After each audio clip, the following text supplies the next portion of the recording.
আসল মুমিনকে আল্লাহ তাআলা কোরআন শরীফের মধ্যে বলছেন, ওয়ামান আরাদাল আখিরাতা ওয়া সাআ লাহা সা'য়াহা ওয়া হুয়া মুমিন ফাউলাইকা কানা সা'য়ুহুম মাশকুরা।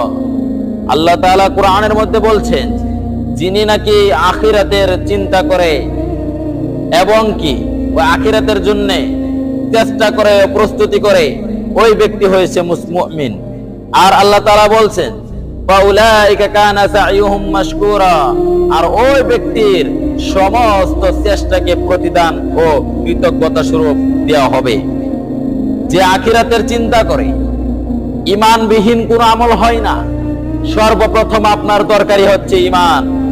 আল্লাহ তাআলা সমস্ত আয়াতের মধ্যে বেশিরভাগ আয়াতে বলছেন, ইয়া আইয়ুহাল্লাযীনা আমানু, হে যিনারা ঈমান এনেছো। তারপরে আল্লাহ সুবহানাহু ওয়া তাআলা ওনার কথা বলছেন।